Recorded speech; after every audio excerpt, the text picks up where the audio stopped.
छात्रों की सबसे बड़ी आवाज इस वक्त हम लोग के साथ जुड़ गए हैं अमिताभ ठाकुर सर। प्रणाम सर। सर सर ये जो रामपुर के आपकी जैसी सेवा के एक अधिकारी का डीएम महोदय रामपुर का एक बयान वायरल है जिसमें उन्होंने जौहर यूनिवर्सिटी को कहा कि 15 दिन के अंदर आप अपनी सारी बिल्डिंगें गिरा दीजिए। इस पर आपका क्या रिएक्शन है भाई?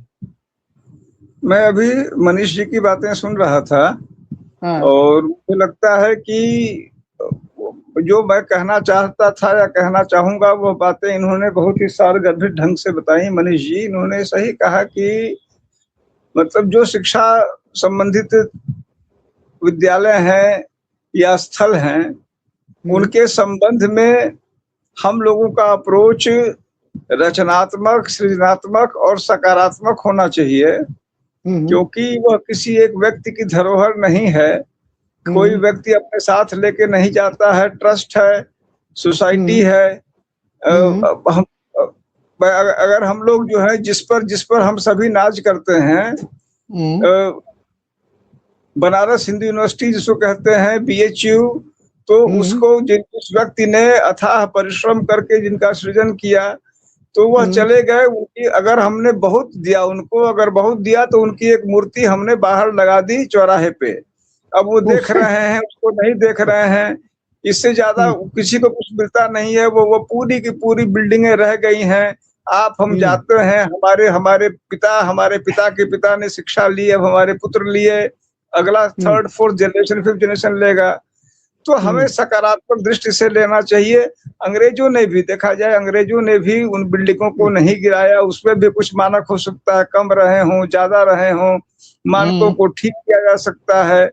मानक ऐसी चीज नहीं, भूमि तो एक है कि जो भूमि की समस्या हो, मानक तो मान लीजिए कम है, उनको ठीक कर दिया जा सकता है, ठीक किए जाते हैं, उनको ठीक किए जाने के नियम हैं। तो मेरा यह मतलब प्रशासन से, शासन से मैं समझता हूँ ये विनम्र अनुरोध है, और हम सभी लोगों का, क्योंकि शासन प्रशासन को हम और आप अनुरोध ही कर सकते हैं। शक्तियां उनमें निहित होती हैं, अच्छे और बुरे सभी जो करते हैं। कहा जाता है कि जैसे राज्यपाल होते हैं, वह जब किसी को बर्खास्त करते हैं तब भी कहते हैं द गवर्नर इज प्लीज्ड, किसी को सस्पेंड करते हैं तब भी करते हैं the governor is pleased. Governor हमेशा प्लीज्ड ही होते हैं। वह तो सरकार हमेशा खुश होकर ही जो करती है सो करती है, क्योंकि वो जनता की आवाज मानी जाती है। और हम और आप जनता के रूप में उनसे अनुनय विनय नाना प्रकार से कर सकते हैं कि जो कार्य अंग्रेजों के समय नहीं हुआ, अंग्रेजों को भी लगा होगा कि बीएचयू में या एएमयू में या उस समय के तमाम और जो शिक्षा केंद्र थे, जामिया मिलिया था, जितने थे न जाने कितने, मतलब कुछ जो है जाति पे, कुछ धर्म पे आधारित थे, कुछ जैसे कांग्रेसी विचारधारा के थे, अन्य विचार, उन्होंने किसी को नहीं गिराया। तो हम उनसे कम से कम और कुछ नहीं तो उनके बराबर खड़े हो पावे स्वतंत्र भारत में ही अगर हम उस पर विभेद करने लगे तो मुझे लगता है ये कष्टप्रद होगा। और भविष्य और इतिहास, जैसे आज हम अंग्रेजों के बारे में, मतलब यह एक हमें न चाह के भी यह बयान सुनने के बाद, उस जिला मजिस्ट्रेट का बयान सुनने के बाद, बरबस न चाहते हुए अंग्रेजों की प्रशंसा अगर करनी पड़े कि उन्होंने कोई भवन नहीं गिराया इस प्रकार शिक्षा का, और हमारे अपने अफसर जो ब्राउन जो इंग्लिश मैन है अगर वह गिरा रहे हैं, गोरे अंग्रेज, तो कहीं ना कहीं क्या हम मतलब अंग्रेजों के मानदंड तक भी नहीं खड़े हो सकते हैं, जिनको हम कोसते हैं, जिनकी मूर्तियां हम गिरा रहे हैं, तमाम उनके बारे में भर्त्सनापूर्ण बातें कर रहे हैं, उन्होंने संरक्षित कर दिया। वह चाहते, आप समझ लीजिए, आज से 100 साल पहले तो क्या मालवीय जी वो विश्वविद्यालय बना पाते, और क्या दिन तक लगा पाते? एक ईंट लगा पाते सर। अंग्रेज चाहते तो एक ईंट लगा पाते। न इलाहाबाद यूनिवर्सिटी बनती, न कलकत्ता यूनिवर्सिटी बनती, मुख्यमंत्री कितना भी ताकतवर हो, प्रधानमंत्री कितना भी ताकतवर, वाइस राय और गवर्नर तो नहीं बन सकता है अंग्रेज का। वह बात तो हो ही नहीं सकती है, क्योंकि उस समय वहां न सुप्रीम कोर्ट थे, न हाई कोर्ट थे, न मानवाधिकार था, न प्रेस था, कुछ नहीं था। तो उस समय भी उन्होंने यह कार्य नहीं किया। मुझे लगता है सरकार इस बात को समझेगी और इस प्रकार के, मतलब वैसे कहता हूं कि जो जन विरुद्ध बातें हैं उनको नहीं होने देना सुनिश्चित करेगी। मनीष जी, आप कुछ कह रहे थे? आवाज नहीं आ रही है। को मैं हमेशा देखता रहता हूँ, बहुत उस पोजीशन में जा करके भी, और फिर एक जनता की लड़ाई में हमेशा इनको देखता रहता हूँ। मैं बस इतना कहना चाहता हूँ कि अभी उनके पास बेसिकली अभी भी वो जनता हिंदू मुस्लिम से दूर हो रही है, जनता हिंदू मुस्लिम की राजनीति से दूर हो रही है। बीजेपी फिर उसको उसी दिशा में लौटाना चाहती है, उसी दिशा में ले जाना चाहती है। ये उसका, क्योंकि उसकी राजनीति मर जाएगी, उसकी पॉलिटिक्स मर जाएगी, उसका उसका उसका पूरा सांस प्राण ही वही है कि वो जितना ज्यादा एंटी मुस्लिम हिंदू समाज को करे। अगर एंटी मुस्लिम नहीं करेगा वो, तो वो जो मान लीजिए वो जो दलित पिछड़ा समाज है, अति पिछड़ा समाज है, आदिवासी समाज है, वो हिस्सा अपने आप को उससे अलग कर लेता है। अभी उत्तर प्रदेश में ये मैं देख रहा हूँ 24 के बाद उसके अंदर एक भावना बलवती हुई है कि वो अपने मुस्लिम भाइयों के साथ, दलित पिछड़ा आदिवासी समाज मुस्लिम भाइयों के साथ खड़ा हो रहा है। बीजेपी को ये पसंद नहीं है, बीजेपी को ये स्वीकार नहीं। और अभी ये जो पहले राम मंदिर के भव्य उद्घाटन के बाद आपने देखा होगा 24 में फैजाबाद तक ये हार गए, 35-37 सीट हार गए, प्रधानमंत्री की जीत का अंतर कम हो गया। उस समय भव्य उद्घाटन के बाद उस समय चोरी नहीं सामने आई थी अभी, हालांकि चोरी आ चुकी थी उससे पहले भी। 90 के दशक में भी आप समझिए कि आंदोलन अभियान के दौरान जो है 1400 करोड़ का चंदा का मामला, निर्माण आंदोलन के दौरान जो है आप देखिए कि आप बड़े पैमाने पर जमीन लूट का मसला, और अब ये प्रबंधन के दौरान चढ़ावा चोरी। तो वो फिर से उसको वहां लौटाना चाहते हैं उत्तर प्रदेश पीछे जाने के लिए तैयार नहीं है, खासकर उत्तर प्रदेश पीछे जाने के लिए तैयार नहीं है। उनको एक ऐसा, फिर से उनको कोई एक ऐसा चाहिए था, कोई ऐसा एक मुस्लिम चेहरा चाहिए था जो पॉपुलर हो, जो बहुत साफ गोई से बात करता हो। ये जो बेसिकली आजम खान बेसिकली उनकी जो भी ये आलोचना होती है तीखा बोलने का, वो तीखा नहीं बोलते हैं, सच बात बोलते हैं, सच्चाई बोलते हैं। आमतौर पर उसको तीखा लोग बोलते हैं, क्योंकि जनरली आप देखेंगे कि बयान जो देते रहते हैं लोग, बहुत लिबरल किस्म का एक बयान होता है। आजम खान थोड़ा साफ साफ बोलते हैं। तो अभी उनको लग रहा है कि आजम खान को टारगेट फिर से करेंगे तो शायद उत्तर प्रदेश की राजनीति फिर हिंदू मुस्लिम की तरफ बढ़ जाएगी, राम मंदिर चोरी का सवाल पीछे चला जाएगा। उनको लग रहा है कि राजनीतिक दोहन जो उन्होंने राम मंदिर आंदोलन का किया है, आर्थिक दोहन किया है, राम मंदिर को अपने निजी बैंक में बदल दिया है, उस दिशा वो सब चीजें लोग भूल जाएंगे। ये शायद उनका अंतिम प्रयास है, कोई और चेहरा इस तरह का है नहीं। आजमगढ़ को, आजम खान साहब को तो देखिए ना, वो बकरी चोरी, अंडा चोरी, क्या क्या बनाया। उस तरह के एक प्रोमिनेंट लीडर को जो बेसिकली एक और मुझको कहना है इसमें, विपक्ष को लेकर के मुझको कहना है, जितना जिस लेवल पे अभी तो राजनीति बदली है, थोड़ी समाजवादी पार्टी की भी, थोड़ा कांग्रेस की भी बदली है, थोड़ा सामाजिक न्याय की तरफ शिफ्ट हुए हैं लोग। वो 24 में जनता ने उनको बदला है, जनता ही पहले खड़ी हुई थी, वो समाजवादी पार्टी कांग्रेस नहीं खड़ी हुई थी, जनता खड़ी हुई थी कि संविधान बदलने वाले लोग हैं, सामाजिक न्याय को खत्म करने वाले लोग हैं, आरक्षण को खत्म करने वाले लोग हैं। बाद में उसको कांग्रेस ने, सपा ने पकड़ा।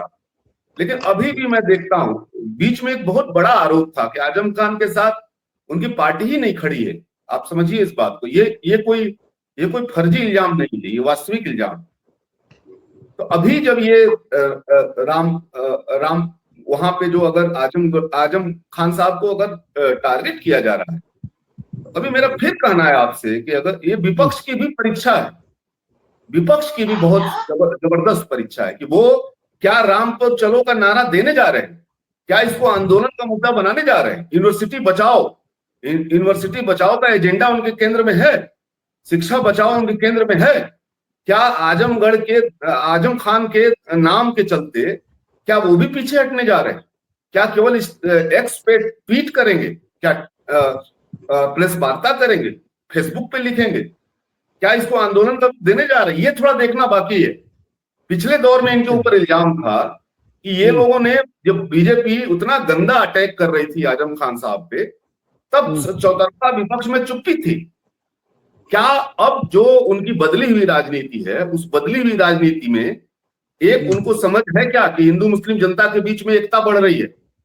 इस समय अगर हम आजम खान के साथ खड़े होंगे तो इससे कोई कम्युनल सवाल नहीं बनेगा।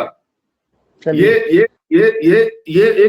एक सेकुलर एजेंडा है, ये एक संवैधानिक एजेंडा है, ये देखना बाकी है। मेरा सवाल बार बार विपक्ष से है कि क्या इसको आज ये मौका है तो इसको बड़ा सवाल बना रहे हैं कि नहीं बना रहे, उतर जा रहे हैं कि नहीं उतर जा रहे? जी अमिताभ ठाकुर जी, आप कई मुद्दों पर PIL करते हैं, कई मुद्दों पर कोर्ट जाते हैं। इस मामले में क्या कोर्ट आपका अपना अनुभव, मैं तो मानता हूं कि आप तो वकील पूरे बन चुके हैं, खुद अपने मुकदमे लड़ते हैं और कई तरह के चीजों को लेके आप जाते हैं कोर्ट में। इसमें क्या विश्वविद्यालय प्रशासन को राहत कहां से मिलेगी? क्योंकि ये अगर बुलडोजर चल गया तो भाई मतलब शिक्षा का मंदिर है मेरी नजर में भाई, शिक्षा के मंदिर पर बुलडोजर नहीं चलना चाहिए। आपको नहीं पसंद आ रहा है आजम खान का काम तो उसको आप टेक ओवर कर लीजिए। अमिताभ जी देखिए आलोक जी, मैं समझता हूँ इसमें आपने जो कहा उसके दो बिंदु मैं समझ पाया।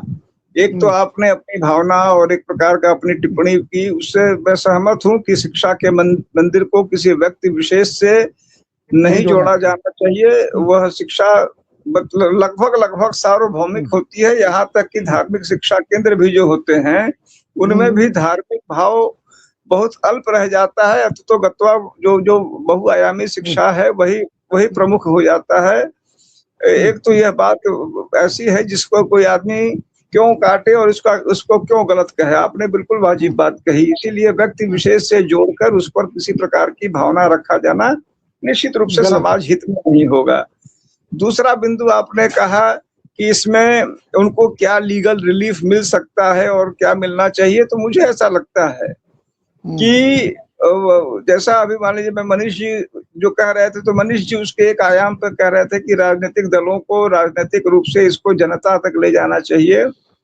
उस फील्ड में मेरा शून्य एक्सपर्टाइज है। मैं जनता के बीच उस हद तक जाके मतलब न तो मेरी उस हद तक पहुंच है, और इसीलिए उस बिंदु पर मैं उनसे सहमत होते हुए कुछ उससे अधिक टिप्पणी नहीं कर पाऊंगा। लीगल फील्ड में मेरी ज्यादा जानकारी और पकड़ है या समझ है।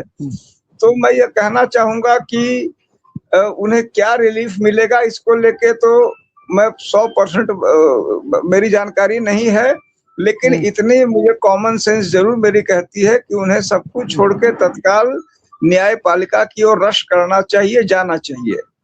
क्योंकि अब कागज पे क्या चल रहा है, कागज पे किसने क्या आरोपित किया है, उनके पास क्या तथ्य हैं, क्या पहलू हैं, यह तो कागज ही बताएगा। लेकिन जैसे मान लीजिए उदाहरण के लिए जब मुझे गिरफ्तार किया गया तो मुझसे जो न्यूनतम अपेक्षित था वो था कि मैं बेल दायर करूं। एक और मामले में जिसमें मुझे कहा गया कि आप इल्जाम है, तो मैं मुझसे जो अपेक्षित था कि मैं एंटीसिपेटरी बेल दायर करूं, यानी मैं क्या कर सकता हूं, तो मैंने अपना कर्तव्य पूरा किया। तो जो न्यूनतम अपेक्षित मेरी निगाह में है उसके लिए शिक्षा के मंदिर को अगर आप जैसे वहां का प्रशासन अगर इसको शिक्षा का मंदिर मानता है, उसके प्रति प्रतिबद्ध है, कटिबद्ध है, तो एक बाहरी व्यक्ति के रूप में मैं उनसे यह न्यूनतम अपेक्षित करूंगा कि उन्हें तत्काल इस मामले में जो भी न्यायिक रिलीफ उनको लगता है, ऐसे मामलों में तो मुझे लगता है सुप्रीम कोर्ट तक में आदमी चला जाता है, क्योंकि यह व्यक्ति विशेष का मामला नहीं है और ये उनके पहलू में ये PIL का भी मामला नहीं है। वो प्रभावित पक्ष हैं, अग्रीव्ड पार्टी हैं, पर्सन अफेक्टेड हैं, तो वो कहीं जा सकते हैं, उनको जाना भी चाहिए। बल्कि मैं तो कहूंगा कि मौजूदा परिस्थितियों में उन्हें तत्काल सुप्रीम कोर्ट ही जाना चाहिए, ऐसा मेरा व्यक्तिगत मंतव्य और मत है।